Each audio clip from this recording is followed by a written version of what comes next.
I became very familiar around 1940s with the teachings of Helena Petrovna Blavatsky, founder of the Theosophical Society, and later with what is called the Alice Bailey teachings, which were given by one of the Masters of Wisdom, Master Jalkul, and it's a big body of teaching, some 19 books, plus some more books written by herself, and these make the philosophical background from which I speak, the teachings about the ageless wisdom teachings, the connection of humanity with these laws and information, and also about the plan for the return of the Christ to the world. And what I'm doing is simply bringing these teachings up to date, showing how the forecast, the plan for the return of the Christ to the world is actually working out in our time. It was not known, the exact time was not known, but I was contacted by one of the masters in the very beginning, January 1959, and later by Maitreya himself, the master of all the masters, who holds the office of the world teacher and is the Christ because he embodies the Christ principle, the Christ consciousness, the energy of love on this planet. And he is looked up to by all the masters as their guide, their counselor, their superior, in that he embodies the Christ principle and is the most knowledgeable, the oldest, the most evolved of all the masters. The Lord Maitreya contacted me about 3 months after my master, and he told me very simply that he himself was coming into the world. He said, sooner than anyone thinks possible, it will be in about 20 years. This was 1959, it will be about 20 years, so that would be 1979, if it was 20, and in fact it was 18 years, 1977. And he said I would have a role to play in his coming if I accepted it. And he didn't say what the role was, he just said I would have a role to play. So I made an inner pledge to do whatever was necessary, and that's all he said. And then my master said, well, you've heard today something very important, to change your whole view of things. The time is coming when you will be expected to act upon this information and make known his coming. The master began to train me and prepare me for what I've been doing ever since, which is preparing the world, creating the climate of hope, of expectancy for the coming of the Christ, so that he can come into our lives without infringing our free will. And that's what I've been doing since 1974, trained by the master who has worked through me in a way that this master, who lives in the Himalayas, he is a disciple, as are all the masters, disciple of Maitreya, and he can, the connection is so close that he can teach through me, he can heal through me, he can see the world through me. If he likes, he can, if I touch, he touches. If I see, he sees. This conversation we're having now, he hears every word. Everything I say, everything I do is known to him, seen by him. If you suddenly hear a master's voice speaking to you, and it occurs and he gives you a long message or something, you could doubt very much that it was a master. It could really be your own imagination and so on. But when this is something which has developed over years and years and years, getting deeper and deeper, a closer and closer contact, when everything you say can be checked up immediately by me, by the master, and he has given me hundreds of manifestations, proof of his reality. I know him, I know his name, I know his work in the hierarchy, and so on. I'm not allowed yet to give his name, but personally I know it, and I have no doubt about the reality of the Master.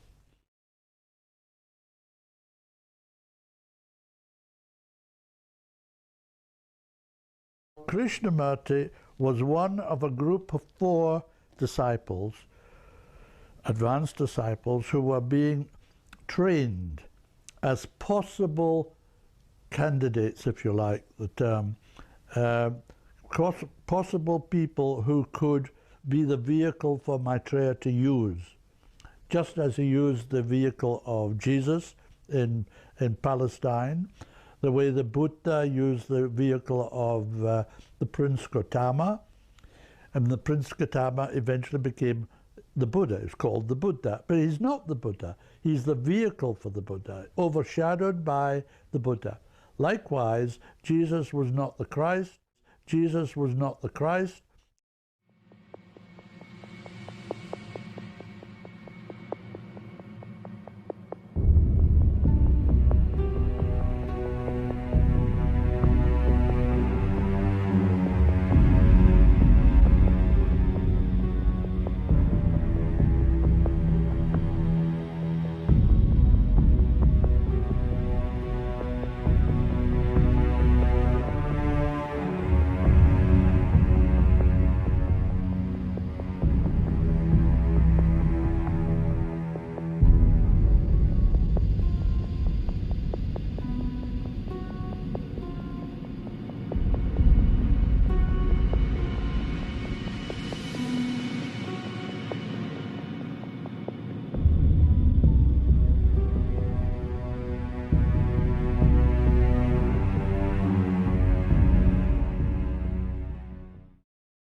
Jesus was not the Christ, but at the baptism was overshadowed by the Christ, and from the baptism through the crucifixion, Maitreya, the Christ, worked through him. The same sort of thing was being arranged with those 4 disciples. Then 3 of them stepped aside, and there was one left, Krishnamurti. And he was, from the very early age, being overshadowed gradually, more and more, more and more, more and more, by Maitreya as a possible candidate to be the vehicle. And the leaders of the then leaders of the Theosophical Society, Annie Besant and Leadbitter, took him up, fostered him, looked after him, groomed him and presented him to the world as the spokesman, if you like, for the Christ, for the embodiment of the Christ, Maitreya, in the future.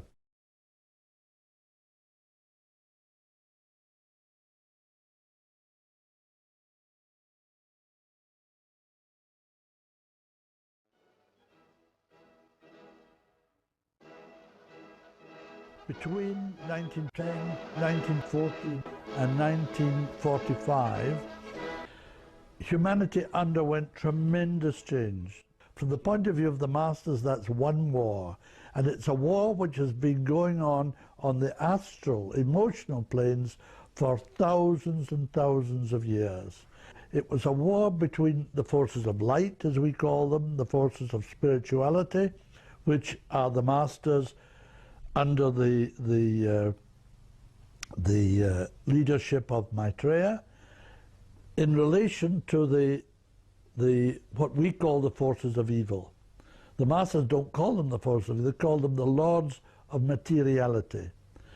They are a body of men incredibly advanced in some ways, from a mental point of view, as advanced as the Masters, but they have no love in their nature.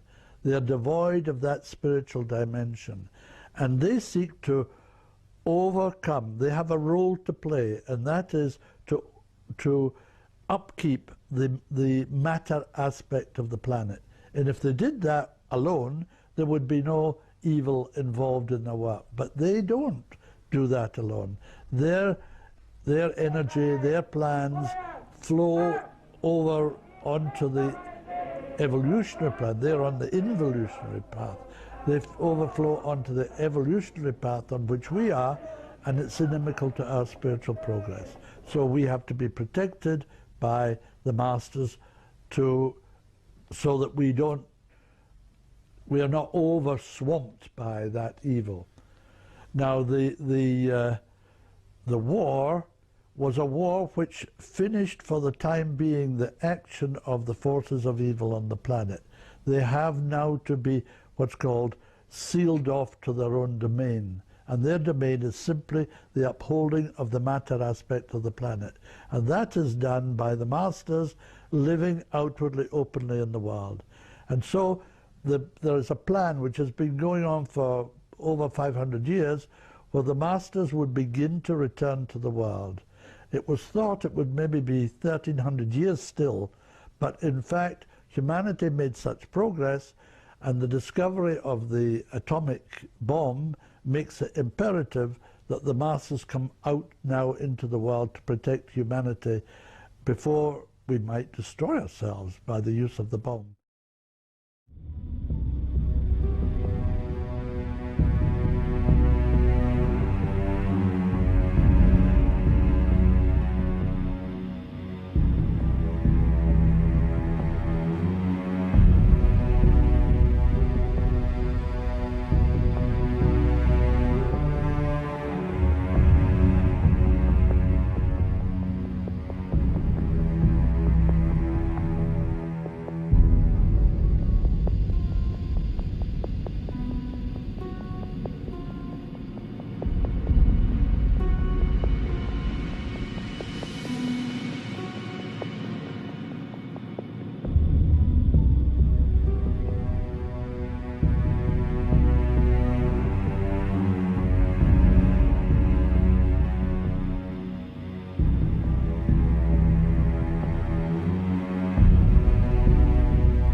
Maitreya announced in 1945 that he would come into the world and bring a large group of the masses slowly, one by one, into the everyday world. And that is what I am saying. That's what is beginning to happen. There are now 14 masters in the world, plus Maitreya. 5 came in 1975, one into New York, one into London, one into Geneva, one in Darjeeling, and one in Tokyo. Later on, one came into Moscow. Well, he had been there, but he became more open, and one into Rome. The one in Rome is the well-known master, whom we call the Master Jesus, who was Jesus of Nazareth in Palestine. He still uses the name Jesus, and he's one of the closest associates of Maitreya. Most Christians believe that the Antichrist is a man who will come out before the Christ returns, and even could, if we are not very awake and aware, could even be mistaken for the Christ. It's something entirely different. It is not a man, it's an energy. What we call the Antichrist is a negative energy, destructive energy, sent into the world by the Lord of the world himself to break down the old civilization, the old order, the old dispensation, and prepare it for the coming of the Christ. It is in Revelations of St. John, if you know it. The Antichrist broke down the Roman dispensation through the Emperor Nero. You know, Rome was obliterated, and that was necessary to prepare the way for Christendom. Once again, the Antichrist force was released. It was released through three nations: Germany, Japan, and Italy. the Axis powers in the war, that is Hitler and the group around him in Nazi Germany, together with a group of militarists in Japan and a group around Mussolini in Italy, formed the Axis powers through whom the energy of the what we would call the Antichrist forces were released. The war between the Allies, behind whom stood the masters, and the Axis powers, was a war, as I've said, literally between the forces of light and the forces of evil or darkness or materiality. And it ended in the destruction of the Axis regimes and the saving of humanity. And so the coming out into the world of the masters becomes a necessity because of the discovery of the atomic bomb. Otherwise, it might have taken place, it would have taken place certainly, but it might have taken place, say, 1,200 years from now or 1,300 years from now. But so acute becomes the crisis in humanity because for the first time in history, we have the possibility to destroy all life, human and subhuman.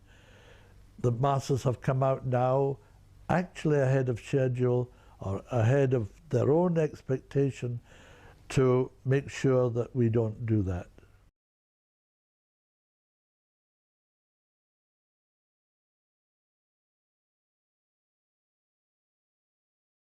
Since July 19th, 1977, he's been living as an ordinary member of the Asian community in London. They don't know him as Maitreya. He is known and unknown. In the broad sense, he is unknown, but among a limited number of people, he is known, those with whom he works. He lives in various temples, usually Hindu temples, but he goes to mosques, he goes to churches, he goes to synagogues. He is, for all religion. He is not representing any one religion. And he is known among some of the people as, they say, it is talked about.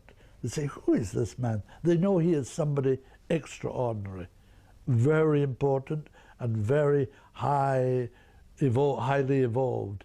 But they're not sure. If in the Muslim community they say he is the Imam Mahdi, and somebody else will say, no, he can't be the Imam Mahdi, because the Imam Mahdi, it says in the Quran, can only come in Damascus and on Judgment Day. This is not Judgment Day and this is not Damascus, so it can't be the Imam Mahdi. But he is the Imam Mahdi, the expected one. It's another name he could use. He doesn't like these names because they bring about confusion. Others, if they're Christian, would say he's the Christ. They say he's the Christ. No, the Christ can only come into Jerusalem at the end of the world. It's not the end of the world, and we're not in Jerusalem. This is London. Jerusalem actually means a place of peace, and he comes into a world at peace. That's the meaning of Jerusalem. And he doesn't come on a cloud down from the sky. But he came on clouds just like you or I go on clouds. Every time we go on an airplane, we come in the clouds and we travel in the clouds. It's in that way he came, by airplane from, he descended from his center in the Himalayas on the 8th of July, 1977, in a body which he created himself. He's not born in the ordinary way. It's a body created in a way which is unique in the whole history of the world, which allows him to live at our level and at the same time bring in his full consciousness as the Christ, to the love of God embodied in a man in its perfection. It's the most unique event that has ever taken place in the world, I would say, and he will live in that body on this planet looking as he does today for the next 2,500 years, more or less. And That body allows him to be like an ordinary man, at the same time to appear and to disappear. He doesn't need to sleep, he doesn't need to eat, he doesn't even have a bed, he doesn't lie down, he can sit down, but he doesn't ever go to sleep. He just works all 24 hours, every second of it. His consciousness embraces the world. If people read Share International magazine, of which I'm the editor, we have hundreds of letters sent in all the time of experiences of people who have contact with Maitreya, or sometimes the Master Jesus, or another master, but very often Maitreya himself, in some extraordinary situation. Sometimes it's funny, sometimes it's profound, sometimes it lifts them up. They're so depressed, they're at the point of suicide or despair or whatever, and he lifts them up just by being there, just by seeing them, by smiling at them, or giving them some kind of experience. If you don't want to believe it, there's nothing I could say that would prove it, that's for sure. I have been doing this work for 28, I think it is, 27, 28 years, and if people are so cynical or so skeptical that there's nothing you could say. You could bring the Christ in and say, here he is. You say, well, that's not the Christ. It's certainly not the Christ I'm expecting, or something. There would be something wrong with the proof.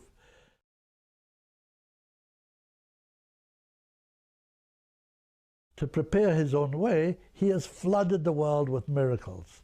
Over the last 10, 12, 15 years, the world has been flooded with miracles for all the different religions.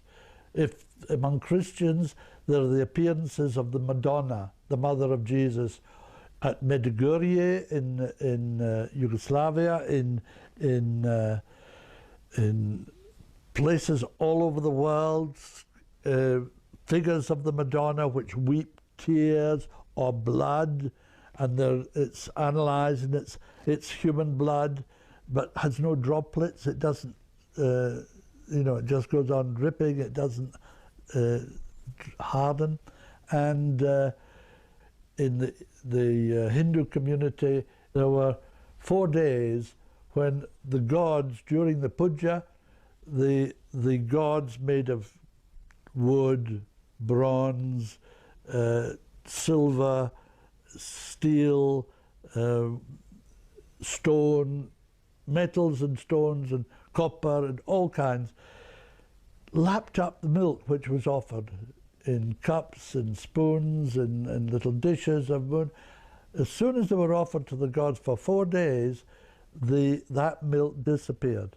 Of course, nobody can explain it, but that milk, of course, was not drunk by the gods made of copper and teak and wood and bronze and all the rest of it. The milk was made to disappear by Maitreya and a group of masters who specialize in that particular kind of miracle. And so on. Every religion. There's a young girl in Lebanon who weeps every day, weeps crystals, razor-sharp crystals. If you touch it, you would cut your hand. And she weeps them out of her eyes every day without, you get a great handful of crystals. Religious people, they say, well, if the Christ is coming back, I need a sign, I need a sign. And Maitreya once said through me, he gave 140 communications through me, and in one of them, number 10, I think it is, he said, those who search for signs will find them, but my method of manifestation is more simple. He doesn't need the signs, you might not need the signs, I don't need the signs, but they're there for anyone who needs them. And all, in my experience, all the religious groups need a sign. And they say, well, if you're right, the Christ comes, show me the signs. And they are everywhere. There are crosses of light which appear in hundreds, thousands of windows all over the world. In, you name a country, there is some manifestation like that.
the cross circles, the circles of light on buildings, have been coming, to my knowledge, for about 2.5 years. They started, or first heard about them in America, and Canada, and then they moved across the United States and Europe, and now they're in Australia, New Zealand, you name it, wherever. And these are made by what I call the Space Brothers. That is, those who use the UFOs coming from the planets for various work which they do in our atmosphere, cleansing our atmosphere, mopping up so far as they can within the law our nuclear energy which we release into the atmosphere through our nuclear power stations and nuclear experimentation all the time. It's deadly. It's one of the greatest causes of ill health, causes the greatest number of deaths in the world, and they, although we don't know it, they have methods by which they have an implosion and they can neutralize this energy to an extent, not totally, because they're not allowed to totally, it would be an infringement of our free will, but so far as our free will allows, they go as far as that.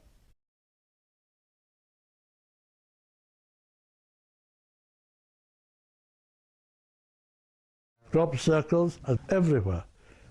They could be in water on the side of mountains. They're only on crops because crops are cyclical. You know, you have a crop, a corn or so on, and it gets mature, then they harvest it and so on, so you don't see the crop circle anymore, but it comes back again next year. Crop circles are not to do with Maitreya, but it is to do with the Space Brothers, yeah. But why are most of the crop circles in the south of England? Because Maitreya is here. That's the reason. You see, the hierarchies of each planet are in communication. We are not, but the masters are. And it's a solar system. Each planet works in relation to every other planet, and they affect each other.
That hand is not an ordinary imprint. He didn't put his hand on the mirror.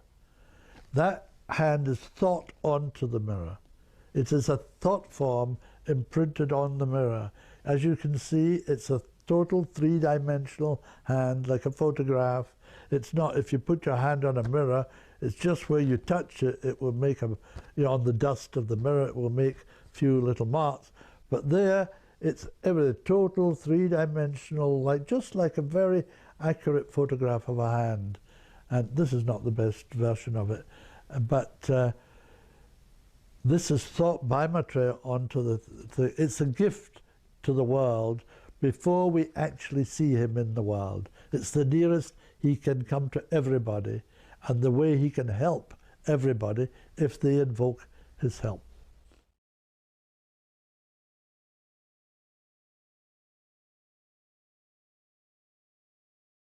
On the 11th, I think it is, 11th of June, 1988, in Nairobi, a most extraordinary event. There's a woman in Nairobi called Mary Akatsa, who is a fundamentalist Christian. She doesn't believe in Maitreya at all. She believes in the Christ. She's a very devout Christian. She is so fundamentalist, I don't know what her denomination is, but it would be very, very, very fundamentalist. She's not at all interested in anything I've said of this story. She doesn't believe Maitreya or the Masters or plan or anything like that. She just believes in the Christ. She believes the Christ will return. And one day, she holds a meeting, or maybe twice a week, but at least once a week, but I think it's twice a week. She held this meeting just outside the town, and she has 6,000 followers. And we have photographs taken there by members of the group who showing them 6,000 people.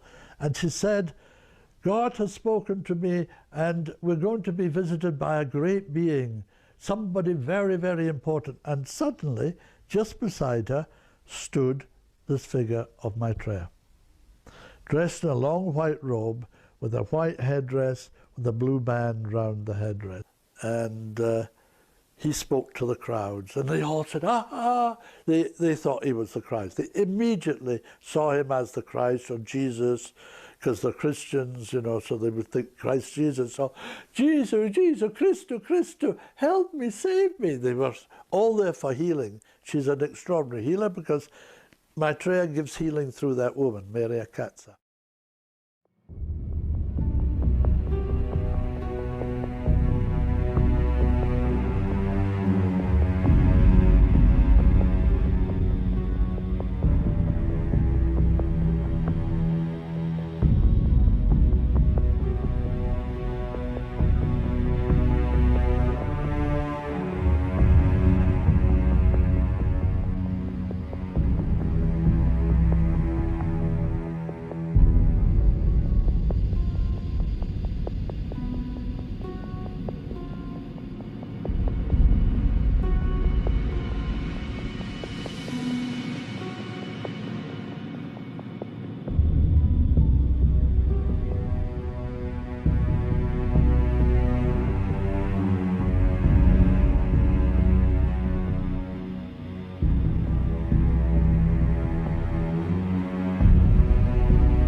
There's a man called Job Mutungi, who was the editor of the Kenya Times at the time, the Swahili editor of the Kenya Times, and he wrote it up in the Kenya Times.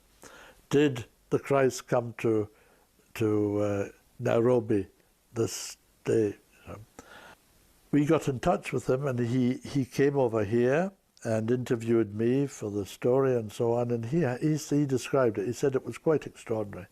He said the Saturday before, the week before, he was in the town, centre of the town, and he saw a star going round and round, like it wasn't an aeroplane, it was a star, and it was silently going round and round the town. He said it reminded me of the Star of Bethlehem, you know, that the wise men followed into the town, but he didn't know anything about it. He just saw it. He said, oh my, this must be a portent. This must mean something very big is going to happen. But he didn't know what, and nothing happened except that, which was big enough. The week later, Maitreya Katsa said, a great being is coming, and just suddenly, miraculously, out of nowhere, came Maitreya. He spoke to the crowd in perfect, unaccented Swahili for maybe 15, 20 minutes, something like that. And he told Maitreya Katsa at one point to put her hand in his pocket. And she said in the pocket were 4 crosses made of gold, big crosses like that. And she pulled one out, and we have a photograph of her holding the cross up like that. Big cross, about 14, 15 inches high, like that, made of gold. And then he healed about 40 or 50 people standing in the area where he was. And then he said, now I have to go, but I will be back with, they said, a bucket full of blessings. But my master said, he didn't say a bucket, but they translated it as bucket.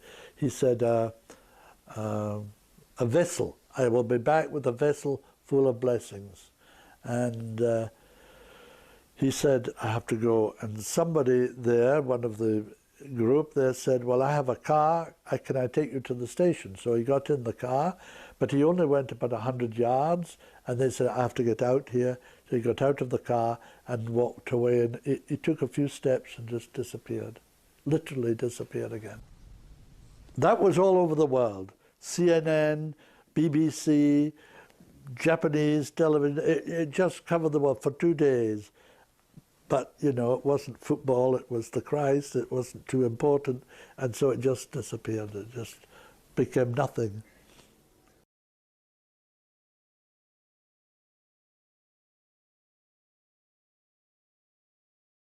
He is not a religious teacher.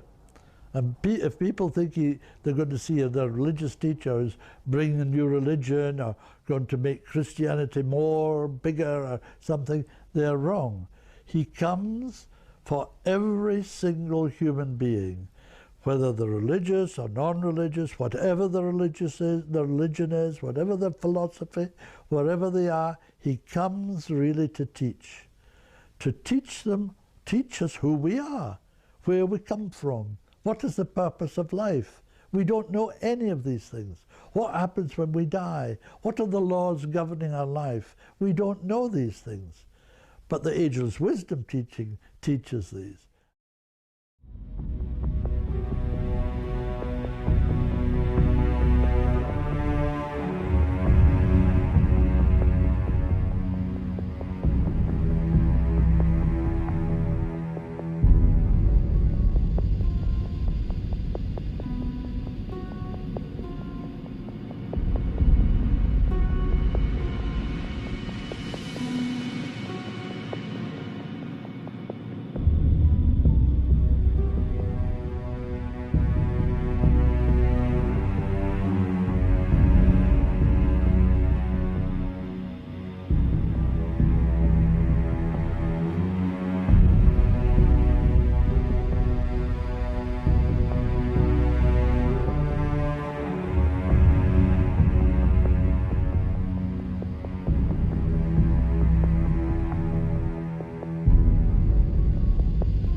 and he comes to reenact what he began through Jesus 2,000 years ago and to complete it in this time. Then his work vis-a-vis humanity will be finished at the end of this coming age, which will be about 2,500 years.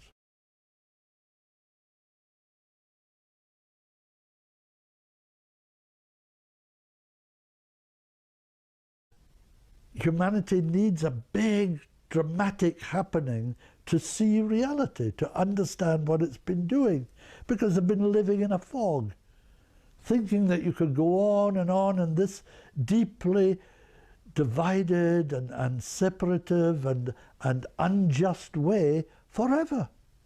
It's not going to happen like that. No way could you go on. Perhaps 2 or 3, 4, 5 more years, with the have-nots clamoring at the gates of the haves, you know, to get into the citadel. That's what the thousands of people from all over the world are clamoring to get into the developed world. They want food for their family, they want work. They can't find it at home. So they clamor anyway, legally or illegally. And there will come a time, because now they see it all. They see it on the internet, they see it on film, they see everything, they see it on television, they know what's going on. There's no way we can hide, keep ourselves to ourselves and hide the facts of our over-resplendent life. They can't do it. And these people with nothing, who have nothing to eat, nothing to give their families, they're not going to put up forever with that. So this is the time decision. We have to decide to share or we die. It's as simple as that. Not because Maitreya is going to make us die, but because the law of cause and effect will make it so. If we share, we will have peace. And it's the only way to share, because if you don't share, there will never be justice in the world. And if there's no justice, there will never be peace in the world. And if there's no peace in the world, there'll be no world, because now we can destroy all things on earth.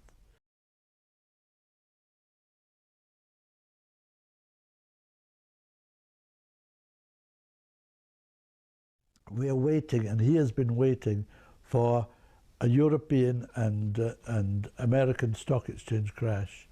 And as soon as that would come, he would come forward. But he said, nothing less than that will bring humanity face to face with reality.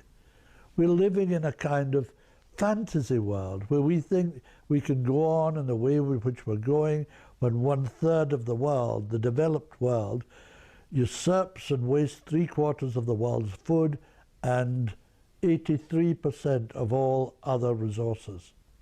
So that is leading straight to a collapse of the world. He said the tensions inherent in that discrepancy in living between the developed and the developing world have within them the seeds of a third world war.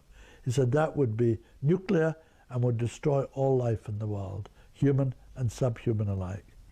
So he has decided that he will not wait to for the stock market crash any longer, because it's taking, always it falls. There have been crashes, little crashes, maybe losing quite a big percentage of the whole, but it always, when it reaches bottom, people come in and start buying at the bottom because it's cheap, you see.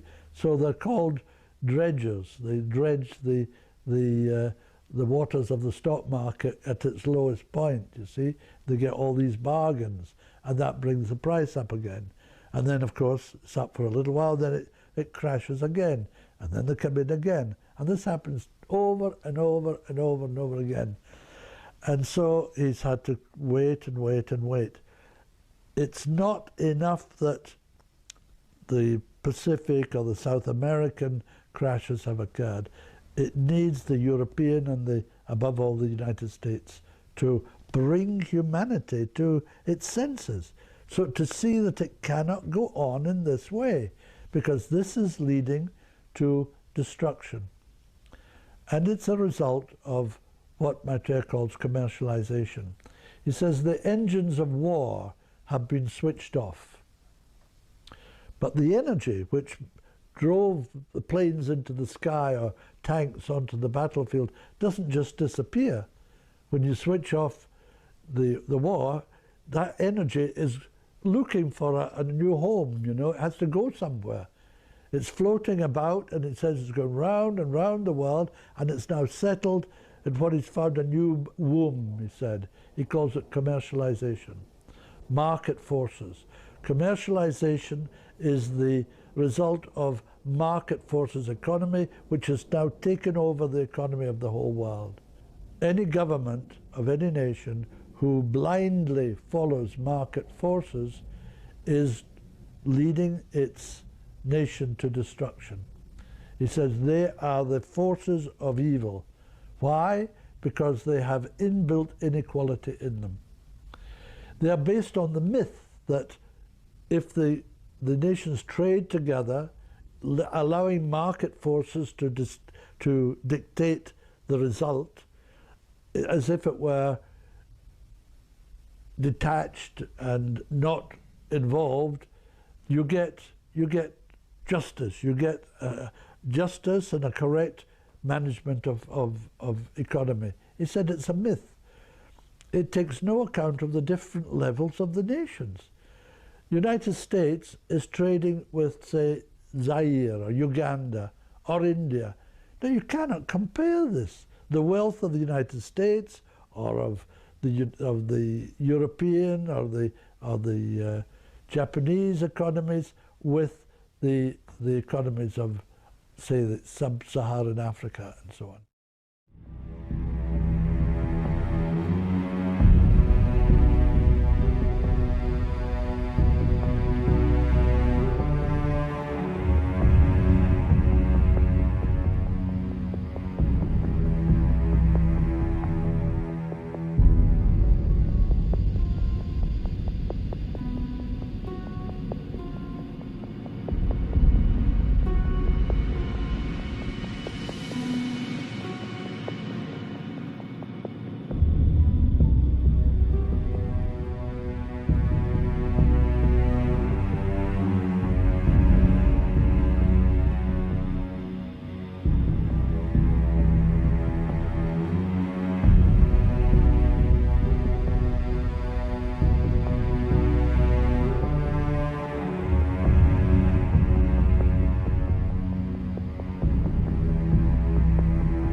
terrorism is the result of a sense of grievance. That sense of grievance is a sense of injustice in the world. It's the injustice caused by globalization, by the commercialization of all aspects of life that is driving more and more people to terror.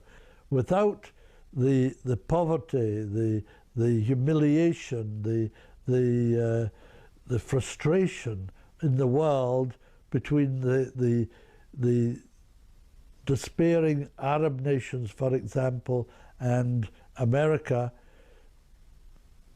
there wouldn't be terrorism. They wouldn't enter into terrorism. You can never get rid of terrorists. They're in every country of the world. You could attack every country. Where do you stop?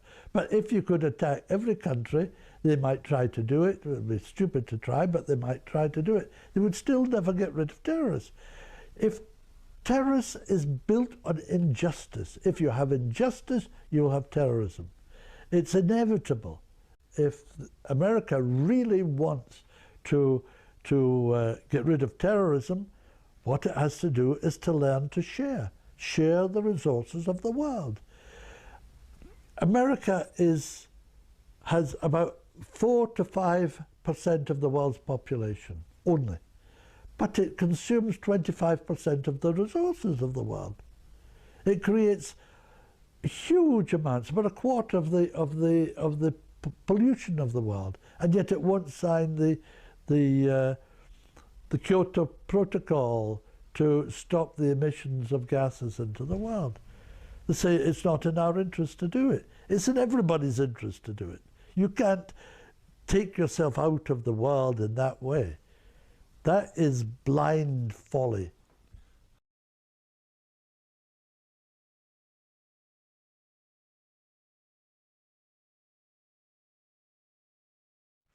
He comes as a teacher to teach us how to live together in peace, and to develop ourselves in accordance to the potential, the spiritual potential which exists in every single person. That's what he's here for, to become like the masters, divine, perfected, evolved to a point where we don't need to incarnate on this planet anymore. That is what being a master is. A master has complete control on all planes and has nothing more to learn on this planet. And so his presence on the planet is his choice, simply that. He is not here because of karmic choice. It's simply his own choice of serving on this world. And not all the masters do. Some go on to other planets or even out of the solar system.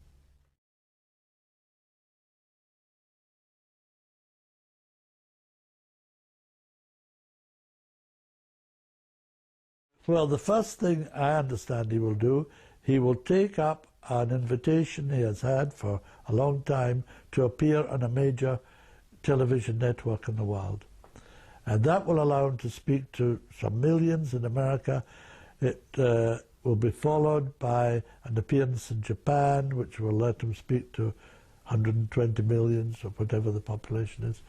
And then, of course, all the networks of the world will want to interview him. The other American networks, the BBC.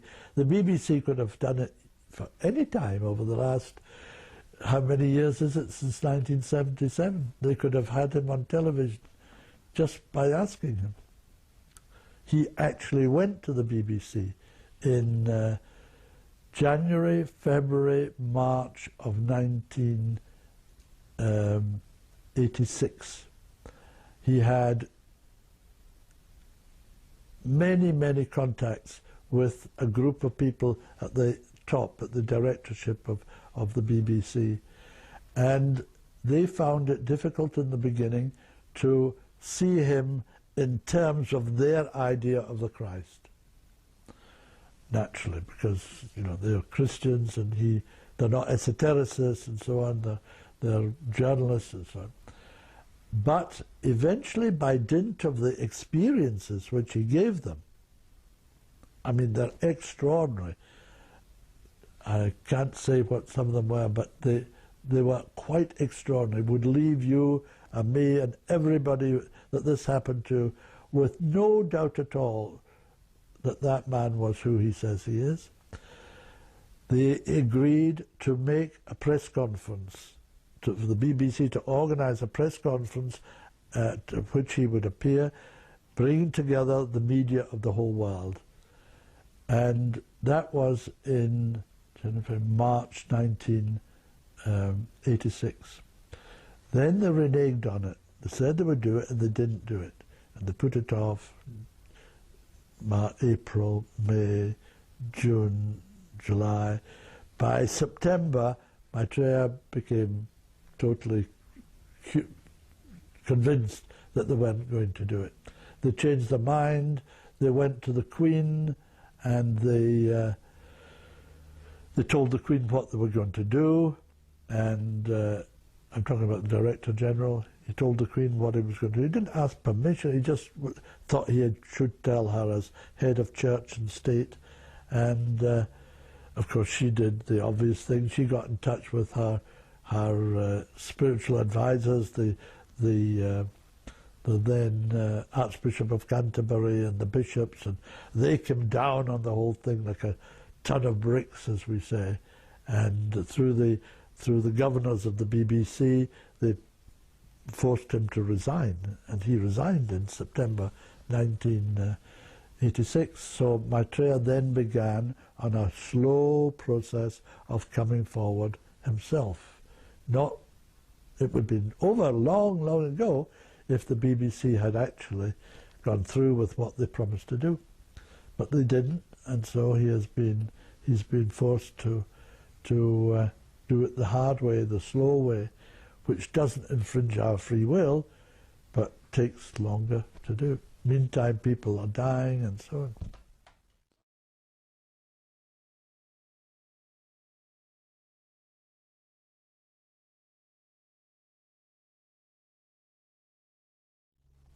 On the day of declaration, to get back to that, he will, I don't know how long it will take, maybe 30 minutes, 35 minutes, something, 40 minutes, something like that.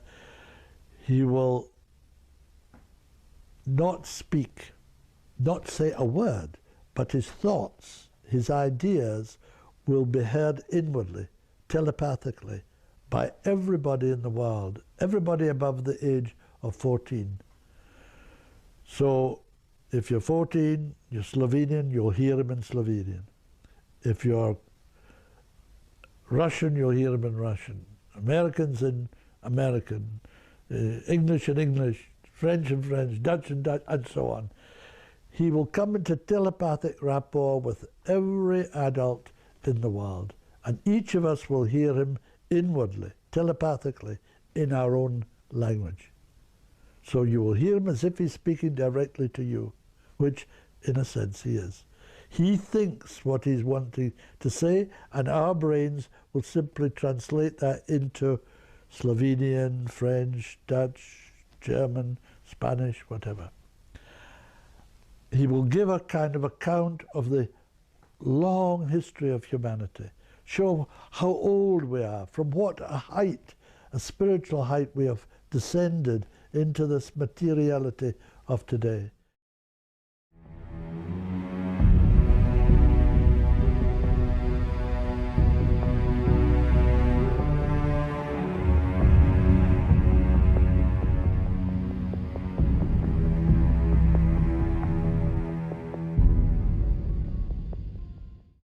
He will give a kind of account of the long history of humanity, show how old we are, from what a height, a spiritual height, we have descended into this materiality of today, endangering the very future of the species, and at the same time showing the future, what it can be like if we just accept that we're brothers and sisters of one humanity. We can create a civilization based on that, which will take us, as he puts it, to the very stars. And the masters will give to humanity their insight, their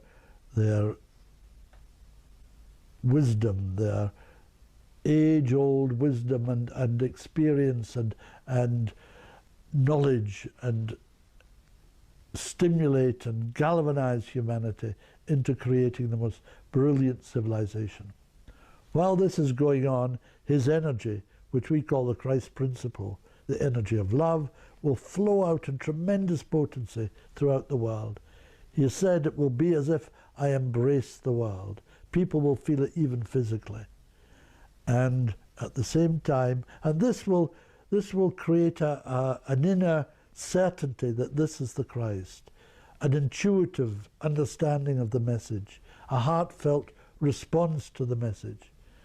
And on the physical plane, there will be hundreds of thousands of spontaneous miracle cures, healings all over the planet.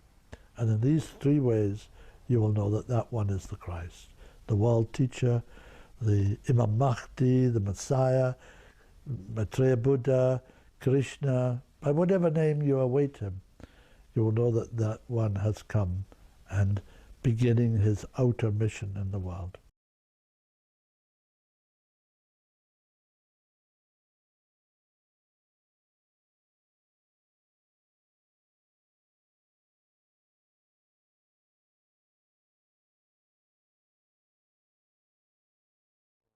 Oh, it would go on. It wouldn't stop the plan. You say I'm important, but I'm not that important. The plan goes on. Maitreya will appear. It would just be as if I were around. I mean, I have done a work so far as I can, which will be carried on by those who stay. I have contact with thousands of disciples all over the world. They will carry on with the work. They won't be so happy as they were when I was around, because I make jokes, you know, and keep them happy. But they will do the work. I'm not worried about that.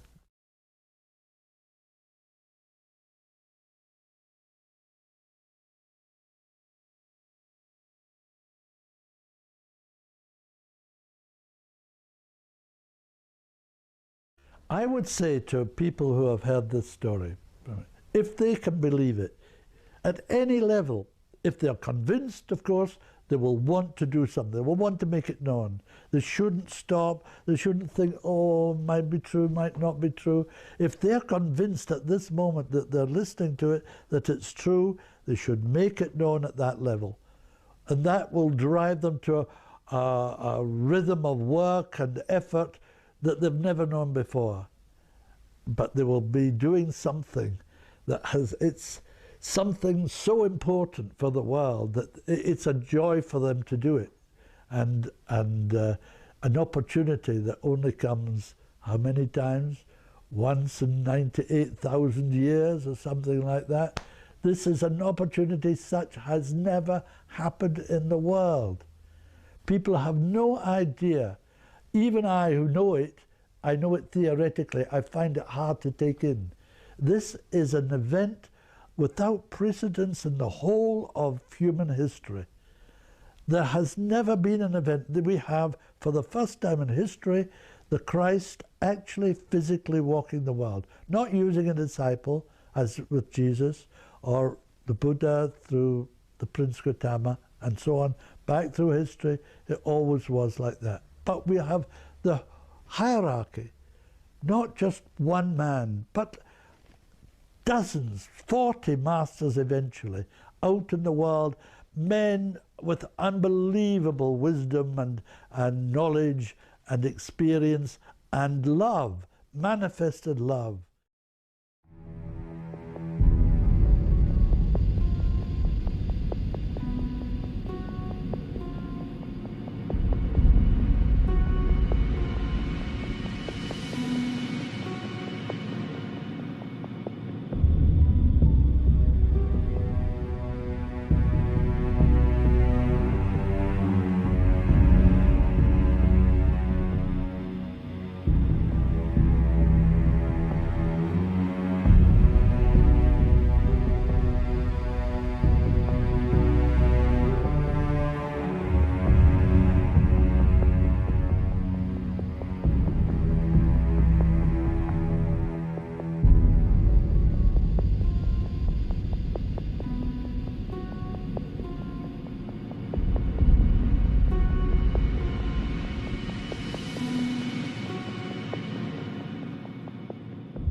it will awaken the world to a new consciousness, and in that new consciousness, humanity will find itself and will create the most wonderful civilization that this world has ever seen.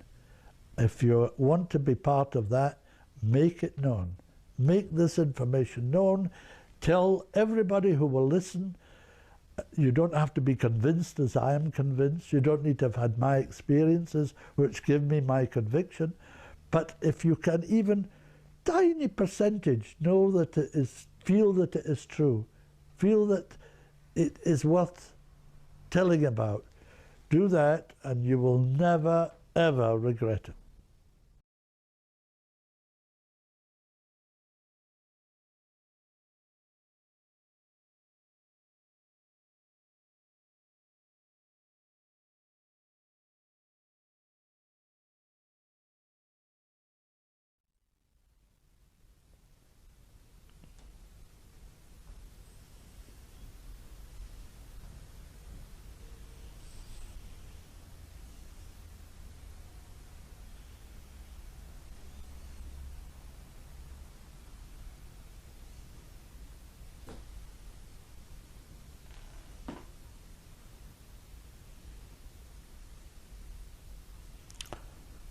Wait only a little time now, and you will see me, your elder brother, who loves each and every one of you.